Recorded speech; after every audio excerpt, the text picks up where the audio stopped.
బాగుంది, 2 పాటలు బాగున్నాయి, ట్రైలర్ కూడా బాగుంది, మీ పబ్లిసిటీ బాగుంది. ఇప్పుడు బంపర్ ఆఫర్ తర్వాత మధ్యలో గ్యాప్ వచ్చిన ఈ కథ ఎంచుకోవడానికి కారణము ఒకటి, రెండవది అసలు కథలు ఎంచుకోవడంలో ఎక్కడైనా ఇబ్బంది అవుతుందా, అందుకని గ్యాప్ వస్తుందా నీకు? Okay, correct sir. నిజంగా గ్యాప్కి నా ప్రాబ్లం కూడా ఉంటుందండి. అది కథలో కొన్ని మనం ఎంచుకునేవి కరెక్ట్ అవ్వవు, అది కూడా జరిగింది.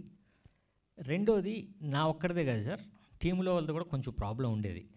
సో అది తెలియకుండా రిలీజ్ అప్పుడు మేము కరెక్ట్గా ప్లాన్ చేసుకోకపోవడం పెద్ద రీజన్ అయిందండి చాలా సినిమాలు, 4-5 సినిమాలకి.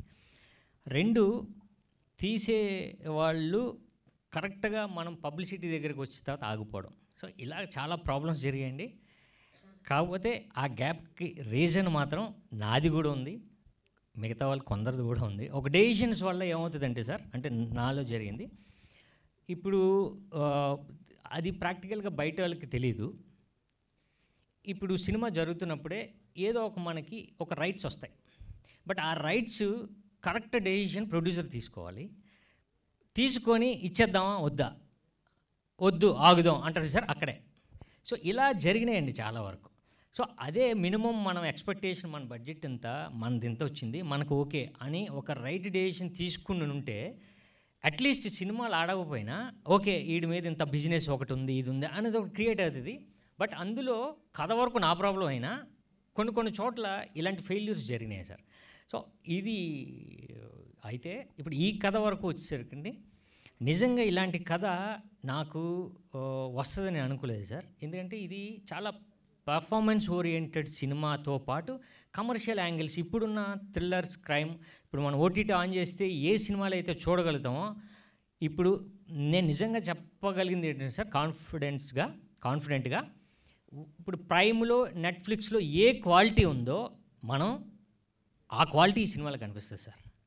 అంటే మేకింగ్ వాల్యూస్ నుంచి, ప్రొడక్షన్ వాల్యూస్ నుంచి, డైరెక్టర్స్ ఒక్క షాట్ నుంచి, లేకపోతే మ్యూజిక్ డైరెక్టర్ దాకా దాని నుంచి ఆర్ట్ డైరెక్షన్, ప్రతిదీ మీరు మన క్వాలిటీ ఏదైతే సూపర్ క్వాలిటీ ఉందా నెట్ఫ్లిక్స్లో అని మనం మాట్లాడుకుంటున్నాం, ఆ క్వాలిటీకి ఎక్కడ తగ్గదు సార్.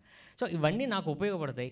డైరెక్టర్ నాకు ఎప్పటి నుంచో బాగా ఫ్రెండ్, సో నన్ను బాగా ప్రొజెక్ట్ చేస్తాడు అని నేను నమ్మాను. నిజంగా చాలా బాగా వచ్చింది సార్ సినిమా. సో ఇంతే సార్. డైరెక్టర్ గారు సార్, ఇప్పుడు మీరు కేరళలో నేషనల్ అవార్డు తీసుకున్న మీరు సార్ ఎందుకు తెలుగు హీరోని ఎంచుకున్నారు సార్? యాక్చువల్లీ మంచి క్వశ్చన్ ఇది సార్. యాక్చువల్లీ నాకు తెలుగు అంటే బాగా ఇష్టం సార్. యాక్చువల్లీ అంటే నేను ఫస్ట్ మూవీస్ చేసినది 17th ఏజ్లోనే సార్. అంటే మాస్క్ చెప్పేసి ఒక షార్ట్ ఫిల్మ్ చేశారండి, అది ఇంటర్నేషనల్ ఫెస్టివల్ అవార్డు జరిగింది. తర్వాత నేను 18th ఏజ్లోనే కొటేషన్ అని చెప్పేసి ఫస్ట్ వైలెంట్ మూవీ మలయాళంలో చేశాను. అది కూడా రాజీవ్ రవి కెమెరా ఇలాంటి టెక్నిక్ ఇప్పుడు సార్. అది 21 daysలోనే మనం షూట్ చేశారు. సో అది పెద్ద వైలెన్స్ మూవీ సార్, అది నెట్లో కూడా చూడొచ్చు.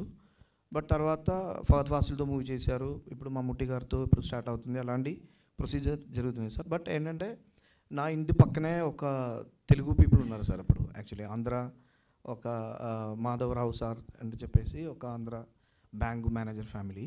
నేను చిన్నప్పటి నుంచి అక్కడే వారితో కలిపి భోజనం తినడం, ఆవకాయ పచ్చడి అదన్నీ తినేసి అక్కడే నేను చాలా ఎన్టీఆర్ మూవీస్ అన్నీ అప్పుడు బ్లాక్ అండ్ వైట్ టీవీస్ కూడా అక్కడే చూసి, సో నాకు ఎప్పుడో తెలుగుతో కనెక్షన్ ఉన్నారు. సో అలా వెళ్తే మళ్ళీ కొటేషన్ మూవీ రిలీజ్ అయింది, నేను చెన్నైకి వచ్చేటప్పుడు నాకు కనెక్షన్ అయింది.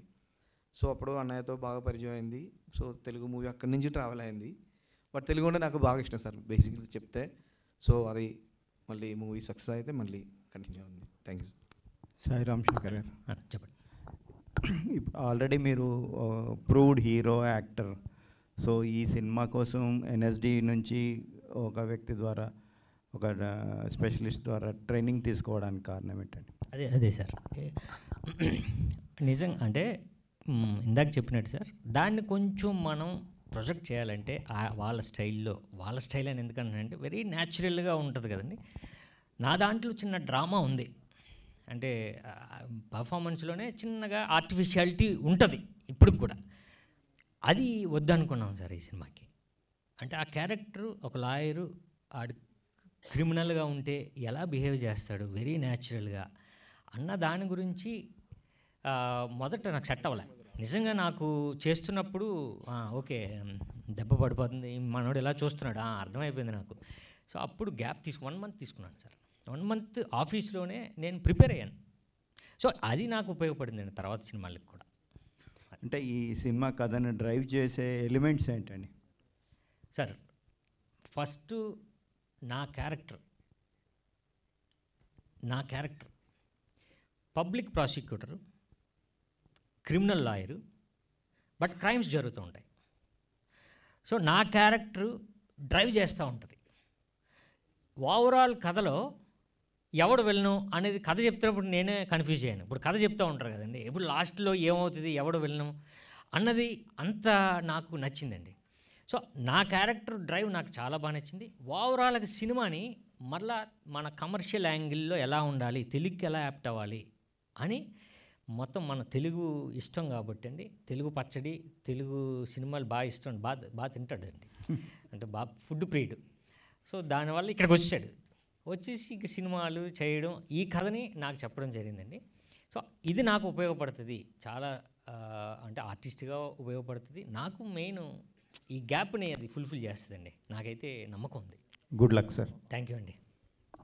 సార్ ఒక్క మ్యాటర్ చెప్పడానికి మర్చిపోయింది యాక్చువల్గా, సారీ అండి.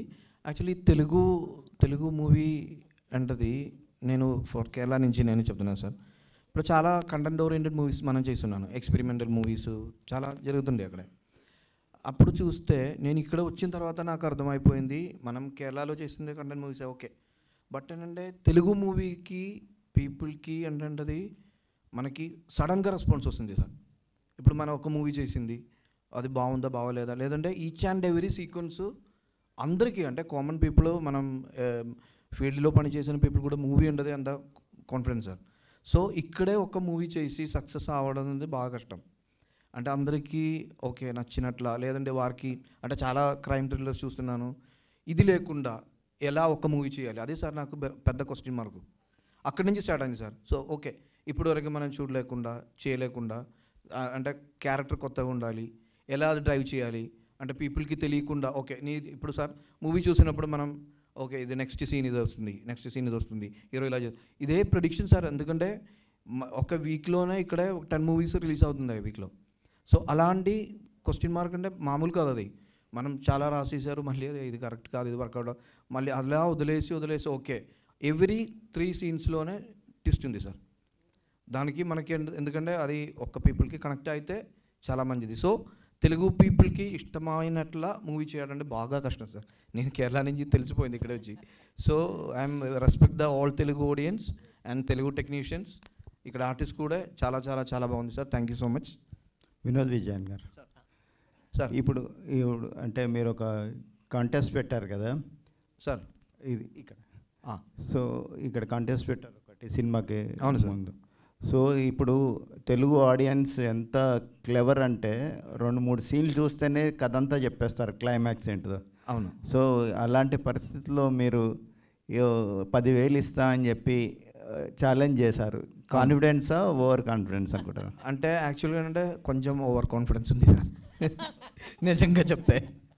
బట్ ఏంటంటే నాకు మనస్ఫూర్తిగా తెలుసు తెలుగు ఆడియన్స్ క్యాచ్ చేసింది, బట్ కొంచెం ఓవర్ కాన్ఫిడెన్స్. చూద్దాం అదే వర్కౌట్ అవుతుందా లేదో తెలియదు.